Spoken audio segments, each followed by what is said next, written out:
Maybe I'll get like a baby shirt, and then maybe we can see if we can make it work. Yeah, we Maybe could probably make it work with a baby shirt. She could probably. We'll maybe we'll, we'll maybe figure it out. go to like Kohl's or like a flea market or something, and just get something in baby sizes and see what would actually work, and then let me know. I will. I'll keep you updated on that. Since then, and just for all our fans who are now going to start checking us out live, right? Is that what's happening now? We're going to go live After this, yeah, after we record. It goes right live. So we're going to give you guys even more up to date current events Let's that's go. happening at this very moment.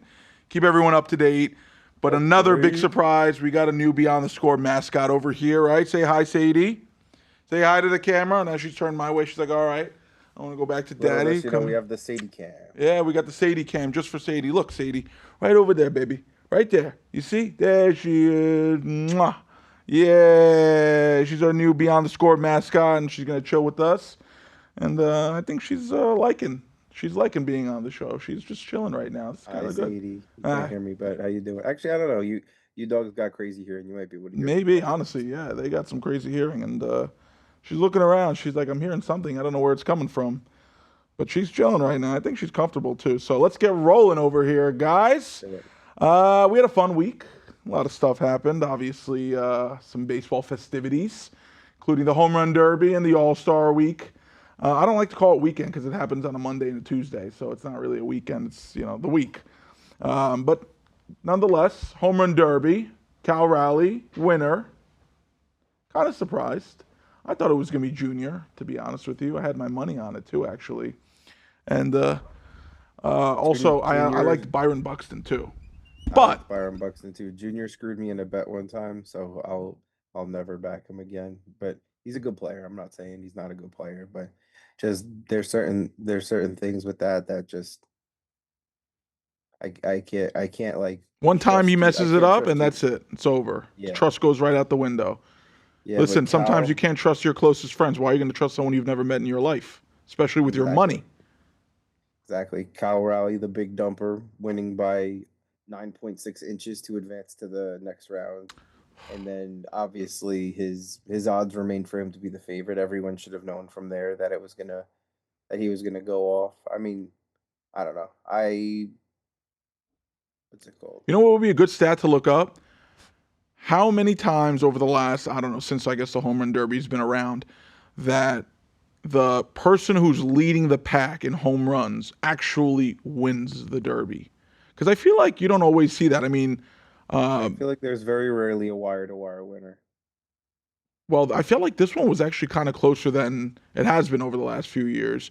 I mean, I think Junior was off by like 3 home runs in the finals, but it was honestly a really fun performance overall. Some of these guys oh my goodness, I'm blanking on his name already. O'Neal Cruz. Yeah, I knew it. This guy had a 513-foot home run. And the record was by Soto like 520 something in Colorado. So that just shows that this is not Colorado. And that's still a tank shot. 513 in Atlanta is like 560 in Colorado. Just for that's not like an exact number, but it's probably around there. 550 maybe. I mean, a 500. Can you imagine a 550-foot home run in Colorado? 513 anywhere else is, anything that starts with a 5. Yeah, it's crazy. Insane. We know a couple of people who could do that pretty regularly, especially in a derby, but some of them, they didn't want to be there. And I loved Aaron Judge's response to it. He's like, I already did it. And I won it. He's like, what do you want? You let somebody else go. Right? And, that's where the problem lies with the derby is like you don't always see the number one or all the top leaders in home runs at it. I mean, obviously Cal was in it, but, you had so many other guys who decided not to do it because they didn't want to get injured or they wanted to keep themselves ready to go for the second half of the season, whatever the case was. And this also was not only just the home run derby, but it was for the All-Star game as well. I don't know how you feel about that, but when you have these types of festivities, I feel like you really should show out. I mean, I get it. You want to be ready for the regular season. That obviously matters way more than these festivities. But, this is what the fans want to see is the best of the best playing together in these games and these derbies. And we don't always get to see it. If Aaron Judge was in this derby, and I'm not, upset that he didn't do it, I would have loved to have seen him done it, but I get it, right? He's been there and done that. He's like, let somebody else go do it now. Yeah. Not a problem. As a Yankee fan, sure, you'd like to see him. And instead of him, we got Jazzy Boy. Who, oh my goodness, what a performance! Honestly, his exit velocities were still higher than I expected. He just could not get the lift on the ball to get it over that high fence. Well, he wasn't trying to alter his swing. I just didn't understand why, if you're not going to go in there with the mindset of winning, why even participate, right? Give it to somebody else who's going to go in there and try. I mean, listen, Jazz is Jazz. He wanted to do it, but he didn't really go out there to perform to win. He just went to do it, and that's not really why you go do this derby. You go do it to try to Yeah. win. And You I feel go. like even a secondary motivation to be like, see how long, like, even if you only hit 5 home runs, if you hit 5 home runs over 480 feet, like, if you're trying to just hit a couple tanks, like, that'll excite people too, Hitting versus three just that barely almost cleared the fence. taking BP on live TV, I think we really lost what it was Sadie. for. Sadie is taking a nap right now. Just put her head down. She looks like she doesn't want to talk about Jazz's She's performance. like, yeah, let's move on to the next thing. And I don't blame her because listen, as a Yankee fan, you gotta love what Jazz has been doing for the team in the regular Yeah, season. But that home run derby performance was something that we'll all forget, and all the memes are out now about his performance, and it is what it is. No he problem. needs the velocity. Let him just keep mashing in the regular season. We'll take that. But you got to give credit to Cal. He absolutely put Yeah, on a sick performance. He was mashing the ball, and you got to give love because that was a whole family experience. Father yeah, was pitching, brother was catching, and they were all communicating to each other to, where does the pitch need to be? Bring it up, bring it down. And it worked seamlessly. And I yeah, feel like that usually is the way you win, right? I mean, even when Robbie Cano won a few years back, it was his dad pitching. Usually someone close to you that knows exactly where that ball needs to be for you to hit it as far as you possibly can. Well, and nobody else had family. I don't know if anybody else had a family member there, but at least pitching to them. It didn't seem like yeah. it. From what I heard, it was just, coaches and, people that they knew or, anybody that it was just not a family member pitching to them. And there's nothing better than your father who knows you better than anybody else to pitch the ball to you. He's been pitching to you since you were probably 4 or 5 years old, picking up a bat for Yeah. the first time. And then That's a your little true brother. dream come true, I feel like. Probably out of anyone there, he was probably living his dream more than anyone. Well, you could say Cal didn't win the home run derby. The Raleigh family won the home run derby. Yeah, And it was really true. nice to see that. Obviously there's a competition level between Cal and Judge, who's going to finish with the most home runs this season. But Cal is a great guy. You got to give a lot of respect to what he's done so far for the Mariners this season and the performance he put out there with his family right next to him in the limelight. And it was a beautiful sight to see. So you got to give him credit. But it was a mashing performance from him and a few other guys who were putting on performances. Junior did put on a performance. That's why he got to the finals. And, he definitely put on a show. O'Neal Cruz put on a show. Some of these other guys were just mashing home runs. And I don't know. I wanted to ask you, what did you think was the best overall performance of that home run derby? I really thought that I liked Byron Buxton's first round. I think the first round, the Caminero was smooth, O'Neal Cruz was smooth, and Byron Buxton. Those three, I think that's the hardest thing to do to get over 20. And it's not a knock on anyone else because I got big shout out to Brent Rooker. I feel like one thing that I love about the home run derby not being the guys like Judge, like Tatis every single time, um, because you'll see people on Twitter X whatever saying I didn't know Rooker had it like that and stuff like that, and then you learn more about players, and then when you watch games and you see this team, maybe if the A's are on, it might be a game that a casual fan might not watch, but like, oh, that guy Rooker hit 17 home runs, and he's got it like that. Maybe he'll do it tonight. Well, not And I only does want he have 17 home runs in the regular season, he had 17 home runs in the Well, derby that's as what I was well. talking about. Does he actually have 17 in the regular season? Well, I thought Okay. that's what you meant, and I was kind of feeding off of that, but I remember him Yeah. hitting 17. He might have around there. I mean, he's got some power for sure. But I wanted to shout him out too for he got called out by a fan on X asking like, "Bro, do you really need to feed your kid on TV?" And he's like, "Yes, I'm family first. My kid needs their 9 o'clock bottle." And how many times do you think that he's on the road and he wishes he could be given that bottle when he has like a day game and he's not with his family? I think that that's something to answer. Like, Like as a dad, that's dope to see, in my opinion. Well, I mean, you're not wrong. Family first. When you're doing these things on the road and you have an opportunity during the All Star break, when is he going to have another opportunity? You never know when you're going to be another All Star again in that Yeah, performance, in that position to be able to do this. And it's something that you could spend with your child, feeding them. It's a memory that you make. You'll never forget that. But speaking of Brent Rooker, I mean, how do you think he feels knowing that he lost to Cal in the first round by like a decimal point of feet? Like that margin was so small that I thought that they should have done a swing off between those two. But I guess in the yeah. first round, the rules are, it's going to come down to the inch. And It should be Cal, within. It should be. Sorry to cut you off. It should be within 5 feet. It's a swing off because it five is it feet. true. Is it truly or 10 feet? Is it That's a truly that? lot. Is it truly that accurate that you can say because whether it goes a certain place and it lands on something, are they projecting it or are they truly saying where it lands? I actually don't know. Like I'm not. Well, I would think that they're as close as they possibly can, especially in technology in 2025 where it's at. I think they're pretty good at pinpointing the exact Sure. location, but a 5 foot I feel like is long. Like if you're at 450 and the guy hit 455, Alright, so even if it's 455 two goes. feet, I, even if it's 2 feet or I a would foot and think a it's half. within a foot, even that, right? Like we're talking about inches here. Forget about like a big difference of a foot or 2 feet. We're talking about, it wasn't it like 2 or 4 inches of the difference No, here. it was like 9 inches, which is still like it's nothing like for a home run. I don't think Really that isn't.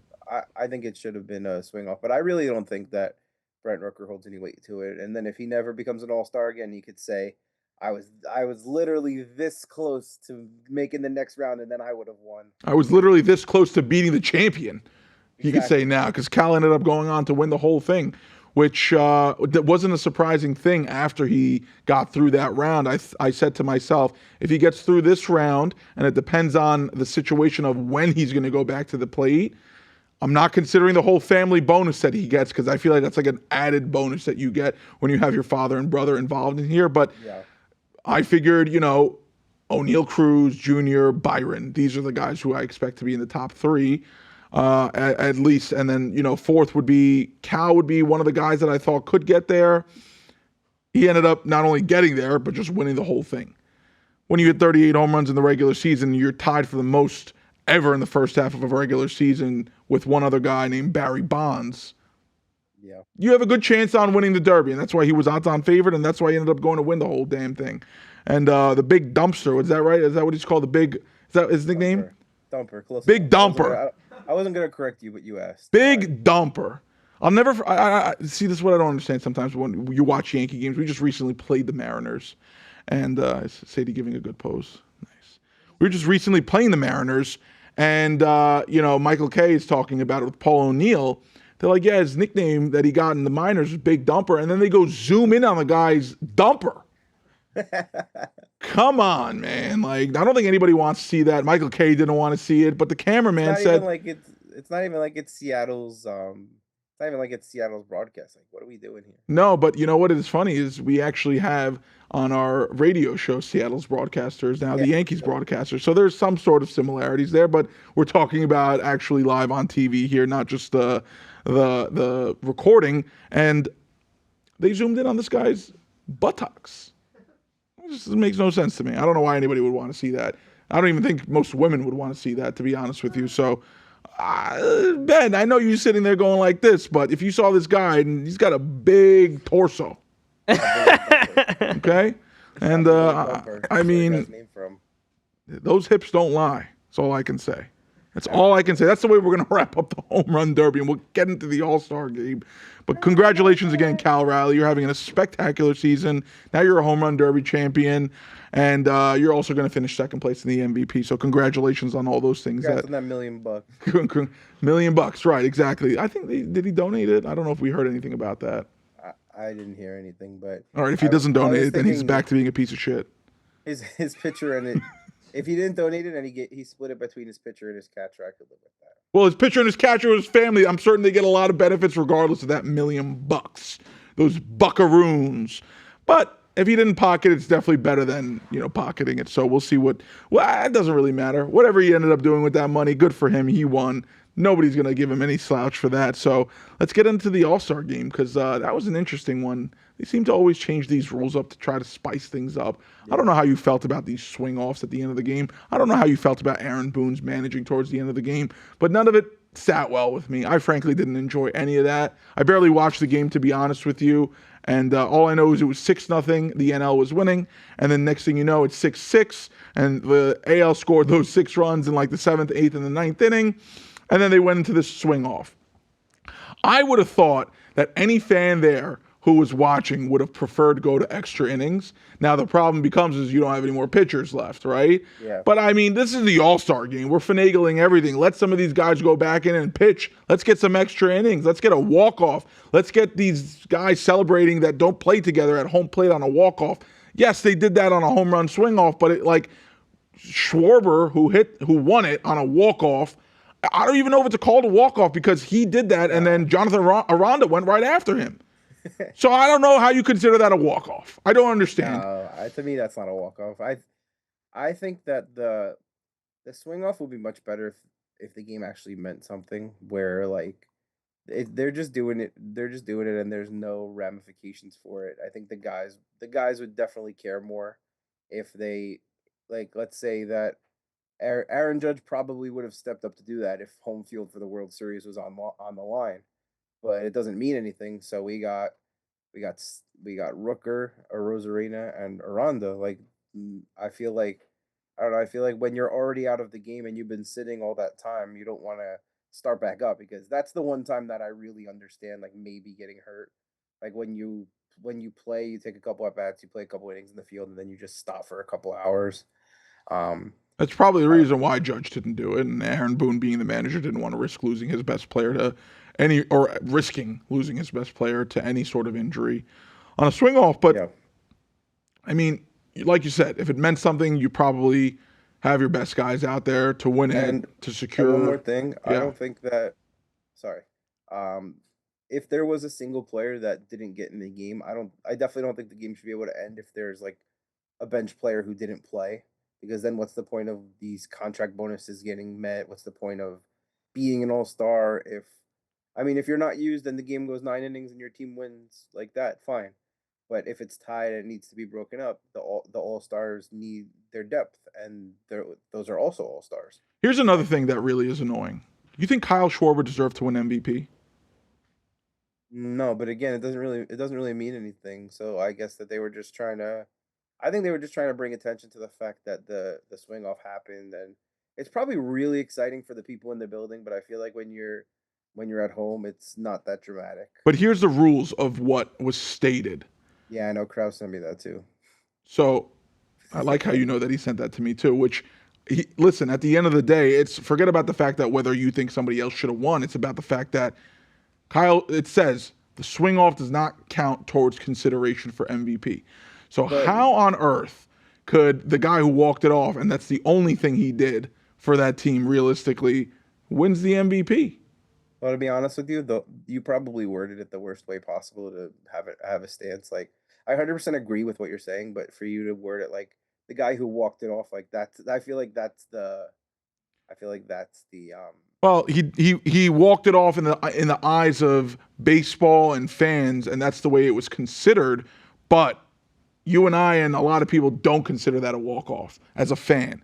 But we're just going based off of what, everyone was reporting as a walk-off, even though it really wasn't a walk-off.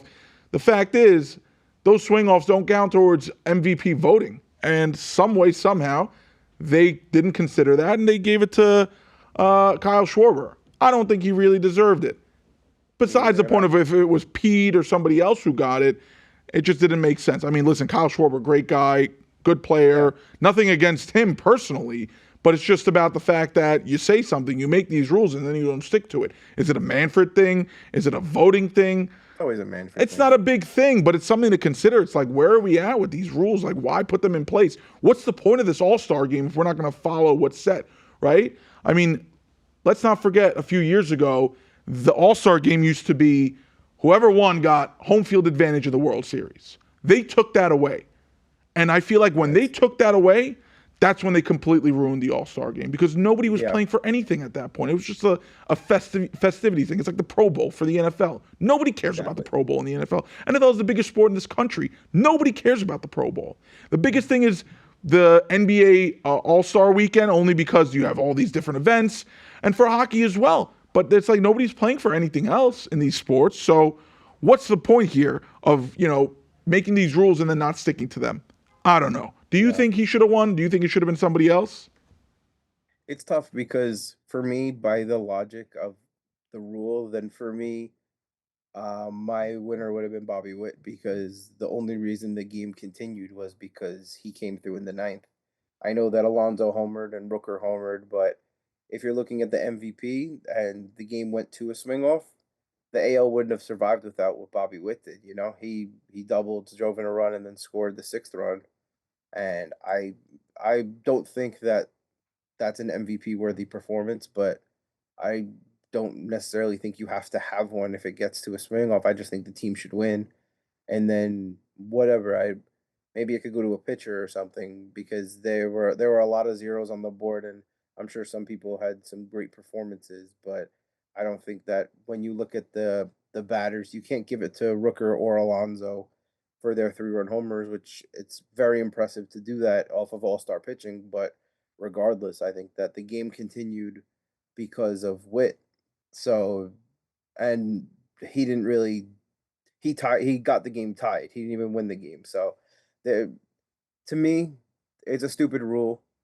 He should have got it based on what an MVP is, but he shouldn't have gotten it based on what the rule is. I feel like the MLB is kind of in this situation where even when they win, they lose. Like they put themselves like in something that I feel like a lot of people like this that were more casuals.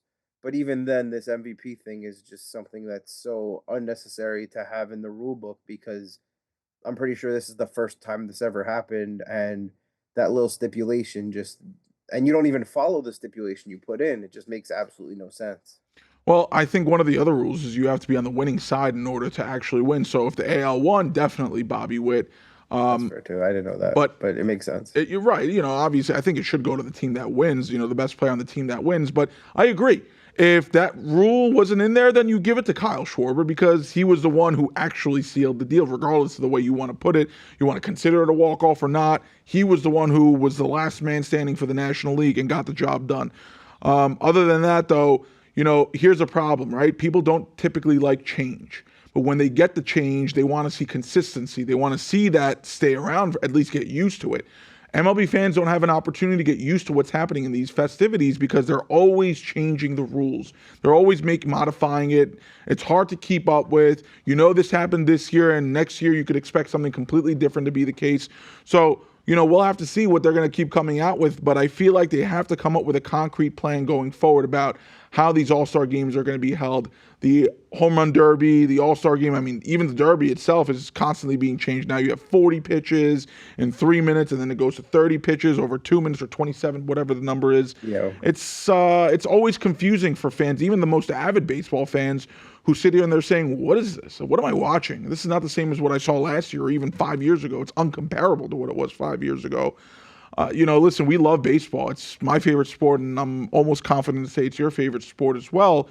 When you see all these things happening, 100%. who do you blame? Is it Manfred? Is it the people who put this stuff together and then go to Manfred and say, here, this is what we've proposed. What do you think? And then he signs off on it. I mean, I feel like come up with a concrete plan, put something in maybe even ask fans, pull what they'd like to see, because this is what you're doing it for, is ultimately for the fans, right? These All-Star games are just a little asterisk for the players that say, oh, you're an All-Star. They're not playing for anything except for the Derby. They play for $100,000. I mean, $1 million, right?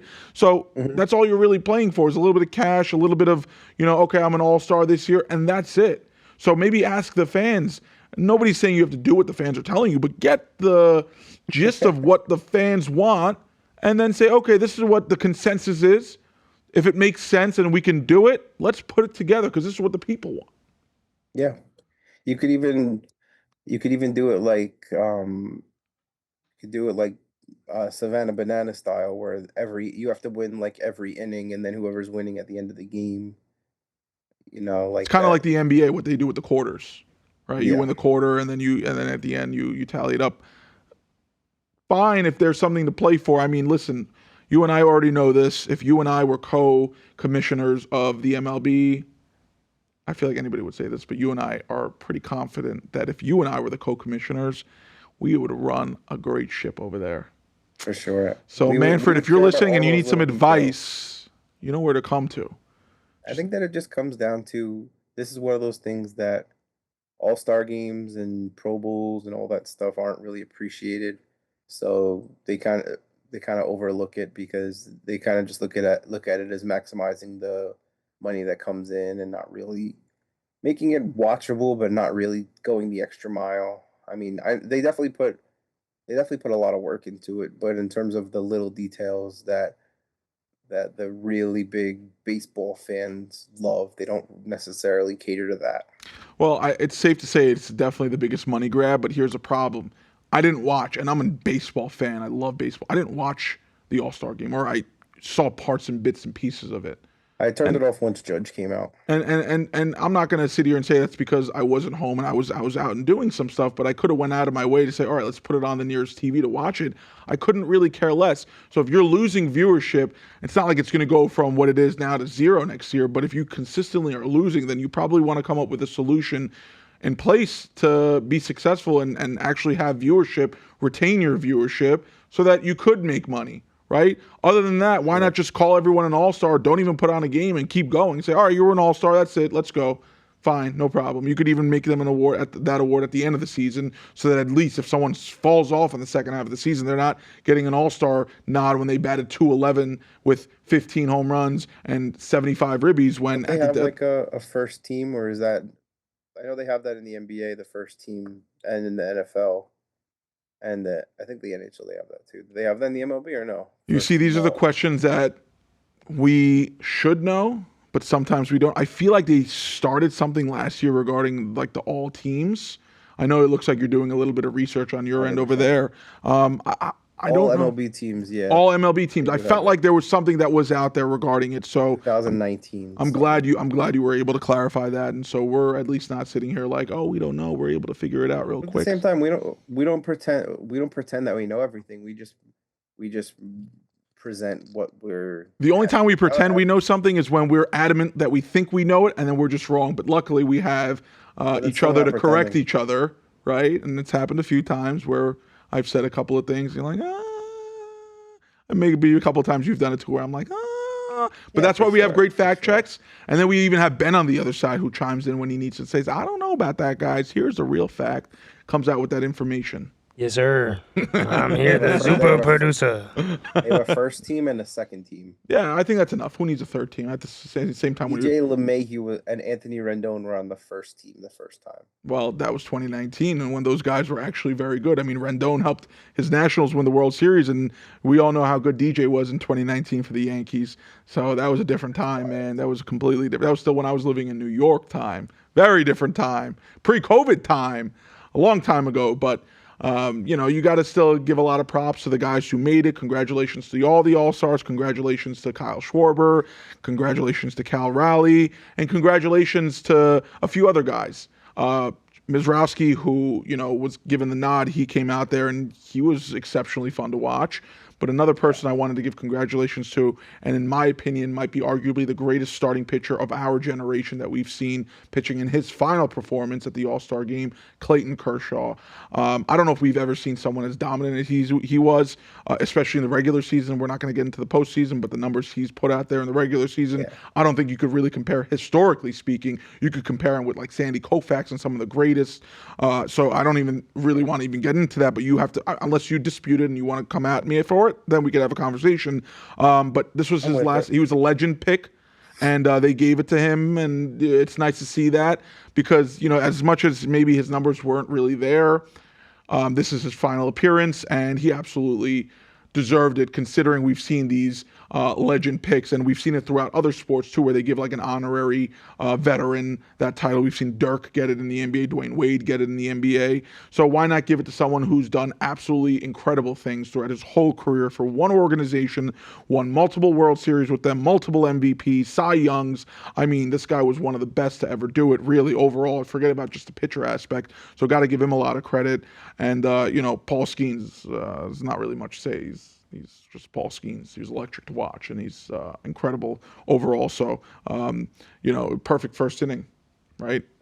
Can't really expect much less from him. That call to Judge was a little questionable, but he had the challenge, so I can't be mad at Skeens for it. Right. I mean, I didn't see it in real time, so if I did, I probably wouldn't like, what in the bleeping bleep? You bleeping blue. Well, get the call right, you bleeping bleep. Because we're on a year wraparound. When we were first starting up, we were talking about how I think Judge was on deck when Skeens was last time, or maybe there was something like that. So Judge wanted to get his turn, or maybe last time Skeens struck him out and he would have wanted to get his redemption. Whatever happened there, I think that it would have been cool for him to take him deep this time, but did not happen. Well, at the end of the day, you brought up something great. It was the first time they actually put in the challenge system in the Derby and the All-Star game, and it's hopefully going to pay off for the regular season because I think we need it. It takes 2 seques. Do the right thing, MLB. Right. Now, if you just do it without it being implemented, you'll probably get thrown out of the game. But that did happen. It'll happen. It's just these umps, they're really, honestly, they get offended by the smallest little things sometimes. I wanted to ask you one other thing, and we'll kind of wrap up baseball for the time being. How do you feel about so many players who rejected, and that's the reason why we saw Mizrowski actually get the nod for an All-Star, rejecting being an All-Star? I mean, you get it. Some of them are pitching earlier.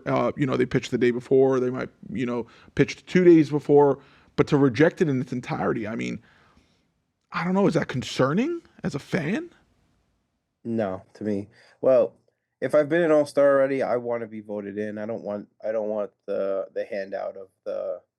I don't want the handout of it being like someone else is out. So we want someone else isn't going to pitch. So you be it. If I retire a 6-time All-Star, I want to be voted in 6 times. That's my opinion on it. I think that you should be there, correct? The media blew it way out of proportion, and I think that if you get voted in, it's an honor. And if you're voted in and you get turned down, that's one thing, which I don't think that happens. But then, if let's say for Max Fried with the blister, someone replacing him. Like, I wouldn't want to be that guy personally. Like, because I wouldn't want, like, because what if you're a 9-time All-Star with three times you got in because other people couldn't play, and then you're watching Stephen A. Smith saying, Josh wasn't really an All-Star 3 of the 9 times. He was filling in for bibbity bobbity boobity. That was actually pretty good, honestly. Stephen A., if you see that, got to rate that impression because I thought that was pretty good, honestly. I mean, I don't usually do impressions. I was feeling it today. Yeah, that was good. But honestly, I don't know. When you're injured, I think you should get the credit because you obviously did well enough, and it's unfortunate that you dealt with an injury. But on the other side, somebody's got to replace you. Listen, there's only so many spots. And if you were on the cusp and you didn't get it, and now you have an opportunity to get it because of an injury, you have to also look at that as an opportunity. Right? Because maybe, yes, if you've been there a few times, you're like, I don't want it. But if it's your first or second time, and that's probably why Jacob Mizrowski was like, I'm in. I just don't know if someone who only started 5 games or, should be in there. It seemed like so many people were just rejecting the opportunity. It wasn't just a couple of people. Yeah. It was like anybody that they reached out to try to give them this nomination, they were like, no, I'm good. No, I'll give it to the next guy. And that's what ended up happening, trickling down all the way to Mizrowski. So you can't really give too much hate on him being an All-Star because so many people said no. And then they had to ask the guy who over 5 starts had a 1.8 ERA and is electric with a fastball. Why not give it to the guy that probably will also win the Rookie of the Year if he qualifies in the National League? I get it. They kind of did something similar last year with Paul Skeens, even though Paul Skeens has more of the hype around him. So that was, and he also had a couple more starts under his belt compared to Mizrowski. But if you're going to do it, then you might as well also make the consideration for him as well. And he's obviously very talented. That's not even the question here. On the talent level basis, you would say he definitely compares to be there. It's just about, did you do enough to get there? No, but considering how many people were just saying no in general, they didn't want to be there for whatever their reasons were, you have to understand that, somebody has to do it, right? You have to fill in the spot. And Mizrowski got it. Congratulations. First year in the MLB, first year as an all-star. It's not bad a way to start your career, that's for sure, especially if you lock in that rookie of the year, then that's a great way to really kick off your career for those Brewers too. Absolutely. Couldn't agree more. Anything else you want to chime in regarding any of the baseball before we get into some of these NFL extensions? No, just that I know I put it that we were going to do it later, but just next week's going to be a full trade deadline episode, so I'm looking forward to that a lot. Full trade deadline episode is going to be a lot of fun. We're going to probably see a few big moves happening. Hopefully our Pinstripe boys will do something as well because we desperately need some help, regardless of how you look at it. The team needs some improvements. A few other teams need plenty of improvements. So next week, full episode, MLB trade deadline, going over everything and anything that we've seen so far. So stay tuned for that. And we'll get right into some of these NFL extensions with the most recent one happening just yesterday. TJ Watt finally locking in a big deal to stay with them Pittsburgh Steelers. Josh, you want to let them know how much he's getting paid? Yeah, 3 years, $123 million. And for me, that's it? For me, that's kind of crazy because I'd be surprised if he played in 60% of the games that he was on the team for. He's incredible when he plays, but $41 million a year, he'll probably be making like $3 or $4 million a game played. No, see, I would understand that contract if maybe, $123 million, maybe $65 million is guaranteed, $70 million is guaranteed. But $108 million guaranteed. Considering it took you this long to get this extension done, not about a month and a half before the season kicks off, it looks like you just delayed the inevitable and you were going to pay this guy no matter what. And you said, let me figure out signing Aaron Rodgers and filling in some of these other roster spots before we had this conversation with our historic franchise defensive end here. And ultimately he got paid. When he's on the field, we know what he's capable of doing. He is arguably one of the most scary players for any quarterback to see, any right tackle to see. He is just an absolute beast. Even Max Crosby said, I don't know if there's anybody that I'd want to go up against.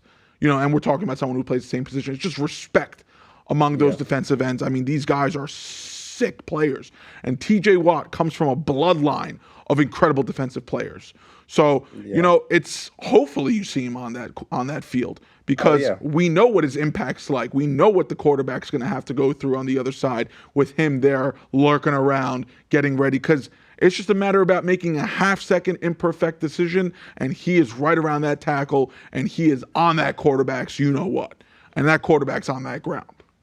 And I think that it could have been a part also that he wanted to see that the team was making moves, that he's committing to be there for that amount of time more than about the money, because I'm sure the way the last few years have gone for the Steelers, he's someone that maybe if he didn't like what the Steelers did, could have taken a little bit of a pay cut and gotten to a Super Bowl, a consistent Super Bowl contender for the length of his contract. So what move specifically you think put him over the top and said, all right, let's go back to Pittsburgh? I mean, the last thing that happened was Rodgers, obviously. They didn't have a quarterback before that. I just think that overall, it seemed like they had no plan, but now it seems like they have a plan for what they're looking to do. Maybe the defense needed Ramsey, who also just got signed for 84. That maybe the structure of the defense, that maybe he knew they needed a lockdown corner to make things a little easier for everyone, even if you lose Minka.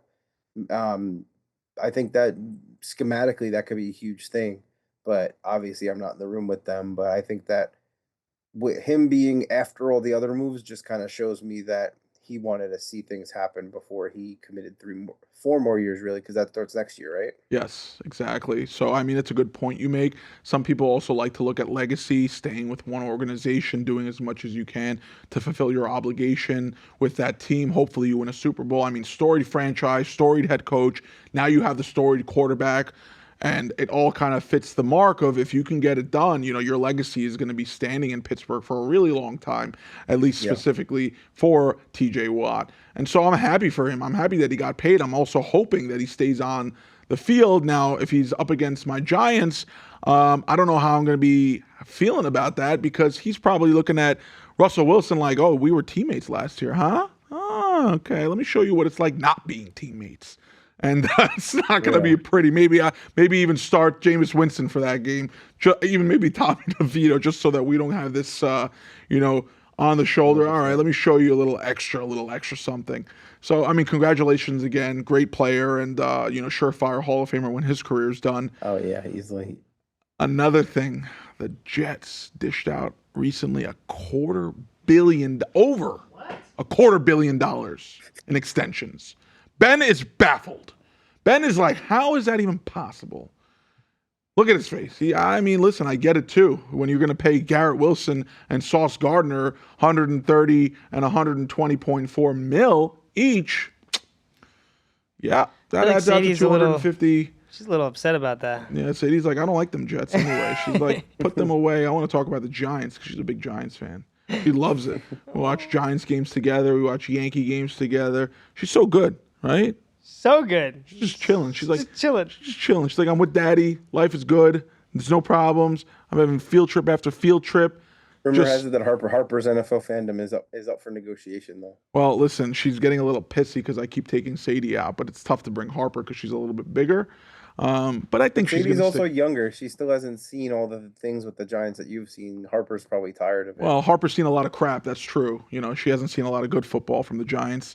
So Sadie still has some hope, right? Sadie, you got a little bit of hope. Let's move this out of your face. There's a little bit right there. Oh, no, I blocked it a little bit more.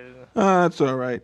It's all right. But yeah, going back to what the Jets have done, $250.4 million for their number one cornerback and their number one receiver option. I mean, it makes sense. These guys are legitimately some of the greatest players in the league. I wonder how it's going to pay off, though, in the next 4 years for these guys. What are your thoughts? I mean, we're talking $90 million guaranteed for Wilson. What is it for Sauce? I'm not sure what his guarantee is, but probably around that same number because of what he's more than capable of doing on the field, and arguably the most difficult position in sports in general. So, I mean, what are your thoughts with this type of money going out in New York? As crazy as it sounds, I don't think these contracts hurt as much as they used to because the money is so stupid and it's not that many years. So, like, if it's a bad contract, in reality, you blink and the guy's be on the trade block on the last year of his deal.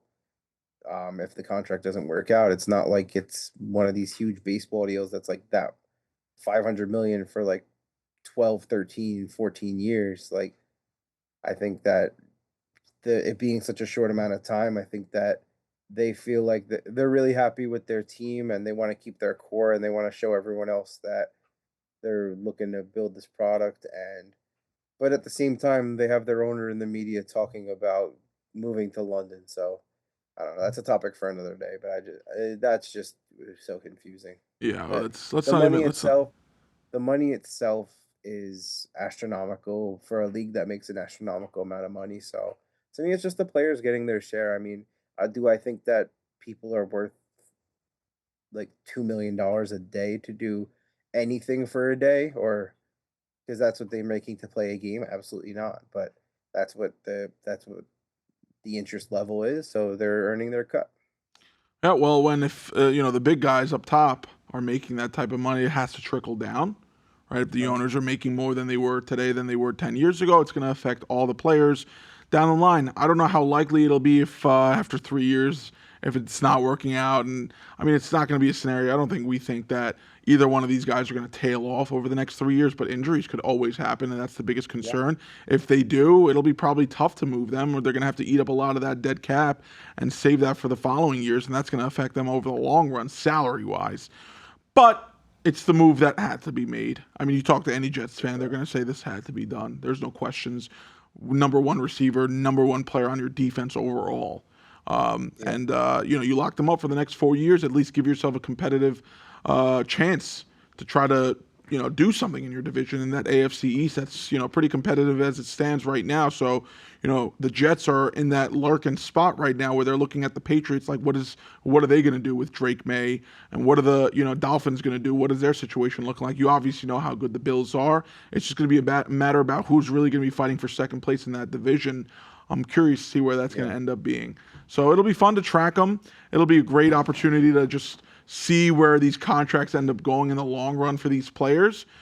Good for them. I mean, they're great players. As a Giants fan, you got to give credit. We share a stadium. I don't like the Jets, but the players are great players, and they, deserve the bag, and they ended up getting it. So anything to wrap up on those two specifics? No, I mean, I think that the league's pretty much set where it needs to be. Besides me having hope in the Bengals this year, just they're not doing anything for their defense. So I don't know if I can give them the love I wanted to give them. But well, actually, I wanted to bring up Trey Hendrickson too a little bit here because he's seeking $115 million, and after seeing what T.J. Watt just got, I'm certain he's going to stick to that number over a 3-year span. And it's just about the Bengals writing that check. I mean, I don't understand how you're really not paying this guy at this point. I mean, he is literally the cornerstone of what your defense is and was. So pay the guy, because if he's not there, then, I mean, listen, we know how incredible that Bengals offense is, but when you have a big question mark on that defense, defense, a lot of people say defense wins championships, but forget about that statement for a second. You still need a competent defense to get you to the playoffs and get you through a playoffs. Doesn't matter how great the offense is. If you're putting up 30 plus a game, but your defense is letting up 35 a game, well, you're going to lose. Right? And even the great offense will have great numbers, but if they're starting from their own 15 or they're down all these points and they're in obvious passing situations, they'll only be able to do so much. It limits you. And as much as Joe Burrow can work his magic with the receiving group that he has and, the capabilities that he does, you want to put yourself in a position that you're actually going to be able to drive the football and not become limited to the pass game. You want to be able to put the ball on the ground. You have Chase Brown, who's obviously great. But if you think he might be also Chris Brown, then also that's great too, because I know some people think he's Chris Brown out there. That was a great. I think I sent you that, or you sent me that. I don't remember. That was a great. I think you sent that to me, and I was like, "This is incredible." I mean, the Freaky Friday song. That was cool. And they actually cropped out Chase Brown's face and put Chris Brown on there. Yeah, it's cool. Hilarious. I mean, I get the switch up. That's a switch up I would do, right? You could say, Harry. I could see Harry doing that. He would call Chase Brown Chris Brown. But now I'll never do that because somebody else beat me to it, and now I'll always remember to call him Chase Brown. But no, and if you ever call him Chris Brown, Ben just has to play. I woke up in Chris Brown's body. Yeah, the Freaky Friday song. Not a bad song. I remember when that came out. It was a poppin' song. Oh, for sure. And I think that if anyone outside of Cincinnati knows what Trey Hendrickson means to a defense, it's us, Who Dat Nation. Oh yeah. Oh yeah. We would take him back more than anything right now. So. Well, listen, you can't really expect the Saints to go out there and make a trade happen. But if it happens, you'll be a happy camper. And honestly, I'd be happy for your Saints too. But at the same time, as much as wouldn't change much. But. I love Joe Burrow, and so I want him to be successful. And if you don't give him the opportunity to be successful, then that stinks. So we'll have to see where that ends up playing out. Anybody else we want to discuss regarding some of these extensions, some of these guys that should be getting an extension? Anyone that comes to the top of your head where you're like, I didn't think about him until this very second. Maybe we should talk about him and go off the fly. I'm not going to lie to you. I'm straight in current events mode with football. I'm not thinking about football at all. Oh, football's around the corner, my brother. We got 6 weeks until the NFL season kicks off. And as a Giants fan, I have to say, this is the first time in a long time that Daniel Jones is not our starting quarterback. And there's a feeling of nostalgia in there that maybe, just maybe, the men in blue at MetLife can do something special this season. That's what we're hoping for. Russell Wilson, we all know what he's capable of. We also know what he's not capable of. But the quarterback room is much different now than it ever was. Malik Neighbors entering his second season. So as a Giants fan, you just hope that you can maneuver through that division and maybe sneak into a wild card spot. I don't think it's impossible. I think it's, good chance it doesn't happen. But you be optimistic as a fan. Week 1 comes around, you always think you have a chance to do anything. So we'll hope to see some big stuff happening from the Giants. We hope to see some big stuff happening from the Saints because that'll just make us happy. And if we end up playing in the playoffs, damn well we're going to be there to support our team together, and that'll be a fun time because, I think I'm 0-1 right now in the Giants-Saints games, and I like to get back to 500 if possible, and I know Josh would like me to stay at zeros and he'd go to Forever. 1,000, but If we win one game this year, let it be that one. all right, we'll see. We'll see about that. One thing I wanted to quickly mention that we actually didn't really discuss, but it kind of happened recently, basketball stuff. Damian Lillard. Yeah, that was cool. Cool. Is it cool? Yeah, it is cool. So, this is I don't know if we can even argue this, right? I think he just threw out his opportunity to win a championship right out the window. I mean, I think he just blew his leg out and he got in his feelings and he was like, "Where was I the most supported, top of my career, playing my best ball?" And I think that he's just gonna let the other chips fall as they may. And frankly, I don't think that anyone in I mean, I think anyone going to the West has to think that even if you're not thinking of just the Thunder, you think of like Houston, you think of there are certain teams that are gearing up that are just on a different level. So if you're going to be getting over $100 million to not play for a team, why don't you go somewhere that you get that love that you feel like you deserve? Well, how much do you consider winning a championship as a priority is really the thing that I'm looking at here. It can't be high because Yeah, I get it, right? It's a nice little love story reunion between the Trailblazers and Damian Lillard. 2-year little hiatus where he goes to Milwaukee. He's getting paid by them regardless of whatever he did. He could have taken his time, but we all knew he moved back to Portland after this wave happened because that's where his family's at. That's where he felt the most comfortable just to live in the city. We're not talking about signing it with the team. This happened, a month ago. And then fast forward to yesterday, we all get the breaking news that he signs a 3-year, $42 million deal to rehab the first year because he's not playing the first year with that torn ACL. He comes back at age 36 on a Trailblazer team that, I mean, even with him at 36, and let's say he puts up, remotely the same numbers that he was putting up before the injuries, are they even a playoff team in that Western Conference? I don't think so. So, no. and Portland's not one of those cities where you're going to be attracting some of the greatest talents. So, is it just, I'm getting paid, I'm with my family, I'm playing for the city and the team that I love. I don't care about the championship. That's what I have to say. I mean, I love Damian Lillard. I really do. I think he's one of the greatest watchers in terms of as a fan, just watching, seeing what he did on the court. And, for him not to win a championship is going to stink. Is it impossible? Basically close to impossible. You never know. Something might happen. I was kind of flabbergasted. I'm like, this guy had an opportunity to pick really probably from any 20 or so teams. I really don't think there were that many options for him because from the reports of remember Shams, they said that there was a lot of teams knocking, at least a dozen. but So that's 12 teams. I think that the big thing is I'm sure a lot of teams were checking on it to sign him next year. Right. Oh no, nothing would have happened this year, but it doesn't need to happen this year. He's already getting paid by the Bucks. For him, it's sit back, relax, sip a martini, rehab, and then when the time comes to actually make a decision, you make a decision. It could have happened at any point over the first year too. It didn't have to happen today. It didn't have to happen a year from today. It could have happened, a few months into the season where you started figuring out what made the most sense, and then you make that signing. I just, I always consider you become you spend that year becoming a part of the culture, becoming a leader in that locker room, becoming all these things that they honestly lack.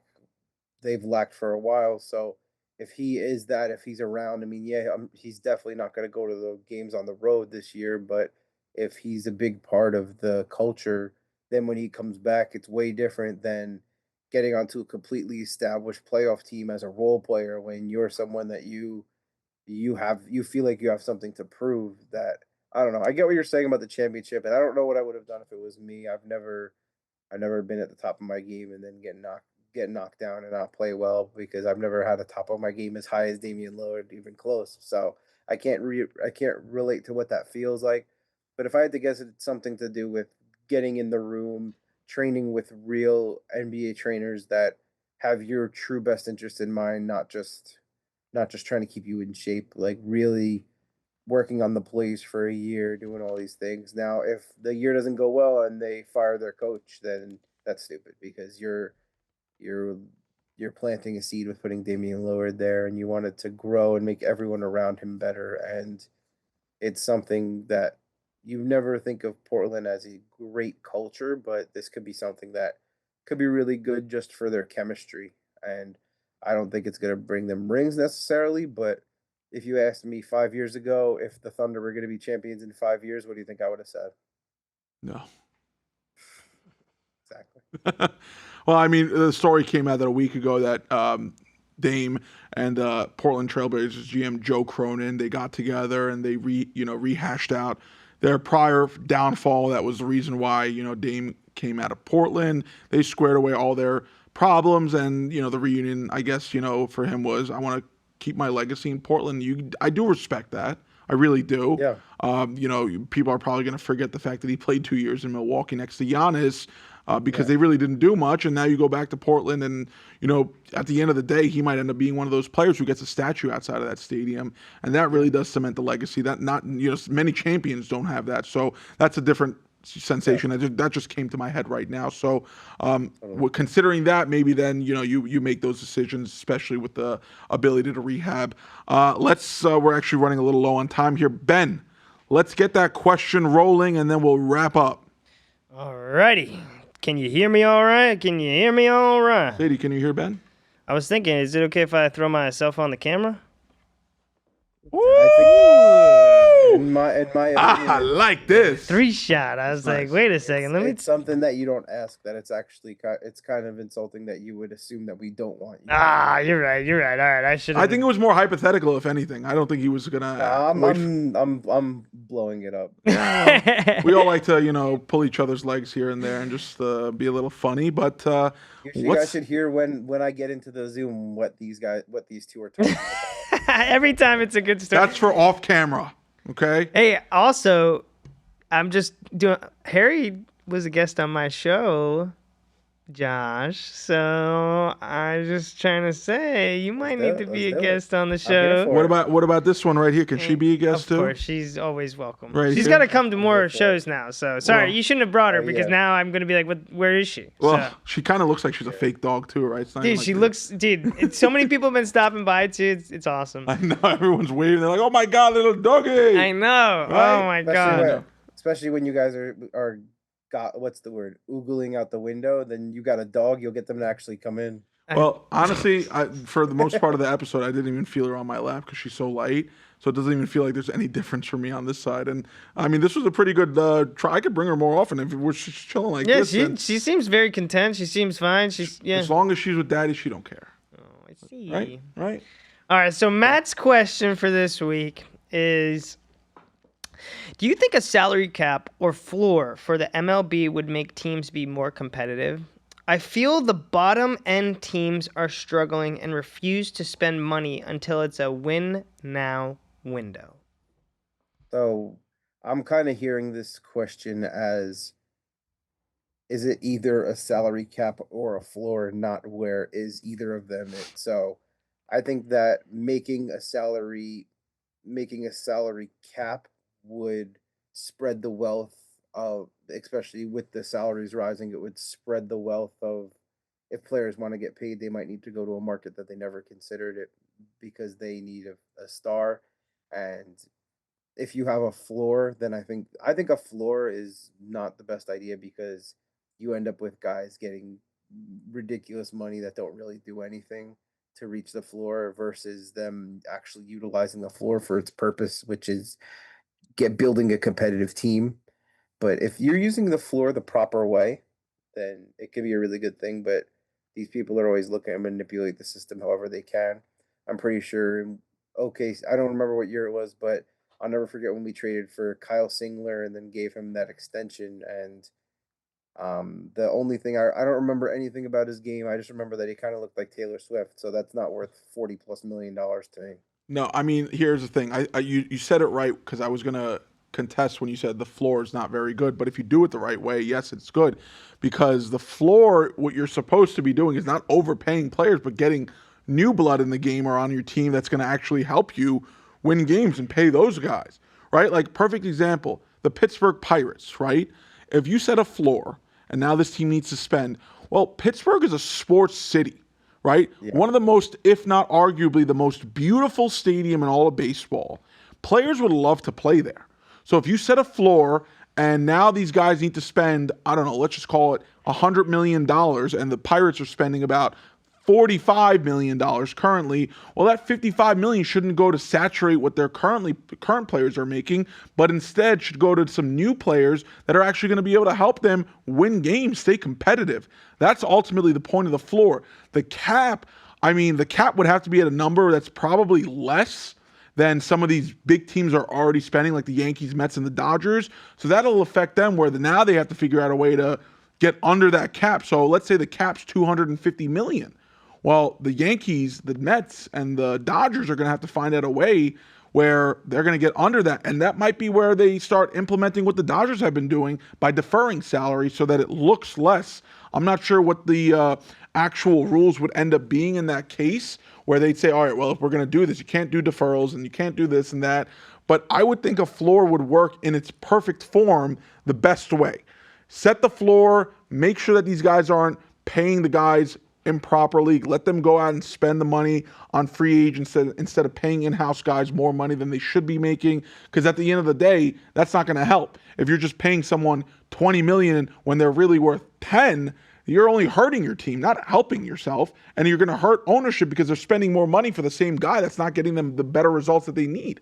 So, I think it's a great question because it's something that's been discussed for the longest time in baseball was, do we do this? Currently there's just a threshold. You go above that threshold, you get hit with a luxury tax. You go above the first level, you get hit with a higher tax rate. So these things are around to implement on the teams that are spending more, but the teams that don't spend enough, it's kind of crazy to think that the margins that the Pirates owners and the Rays owners make are pretty close to, I'm not going to say the Yankees and the Dodgers, but even the Cubs, like these big teams, where the margins are similar because the Cubs are spending more money. They're making more money, but the margins are similar to what the Pirates are making. Yeah. It doesn't really make sense. So great question. Doesn't that make you think that you kind of get what you put into it if you're thinking like that, though? That they're just kind of scared to jump in and flop on their face, which happens in sports even when you're the Yankees, when you're the Mets, when you're the Red Sox, when you're the Phillies, when you're any team. There are more seasons that you don't win, obviously. Well, that's where you go and you make the right decisions. Forget about the players, but your front office. Who's going to be the one making these decisions? Yeah. Who's going to be the GM that leads the charge? And, who's the GM going to hire around him to help him, make these decisions? That's going to be ultimately very important because if your GM is constantly giving out bad contracts, then that's the problem. It's your GM making poor decisions for your franchise. Then you go out and you get a new GM. Right? I think ultimately that's the way it has to be broken down to is look at how the front office is operating for the team itself. The players can only do what the players do, right? Adjustments are needed in baseball, but the front office makes a lot of errors and nobody really keeps them accounted for. And that's ultimately what ends up happening that hurts a lot of these teams too. So, Matt, great question as always. Very much appreciate it. And, listen, keep coming out with these great questions. Keep calling us crazy also to all our viewers out there. If anybody thinks we're crazy, including this little one who thinks I'm a little crazy sometimes too. She's like, Daddy, what are you doing? Daddy, we got to go home. I want to go see my sisters. Let us know on Instagram, on X, on wherever else they could find us. Josh, let them know where they could find us. For sure. But first, I want to say we need to have a show where we get Dion Waiters, Kendrick Perkins, and Cameron Payne.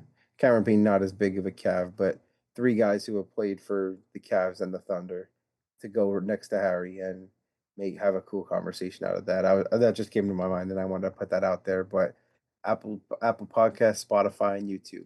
Well, those are three great players, and of course, our best part of the show, our yogiism, and today's yogiism is a repeat. I usually take a 2-hour nap from 1 to 4. Daylight savings vibes. Or would that add more? I don't even know. Rating. Oh, I didn't know I was rating it. We'll give it the Yogi 8. All right, the Yogi 8. Sadie, what do you think? You want to give it a rating? I say it's an 8.5. She thinks it's perfect. Perfect. All right, guys. Thank you again for tuning in. And Sadie, thank you for joining us today on this episode. And, of course, we'll see you guys next week. And stay tuned in to Beyond the Score for our latest posts.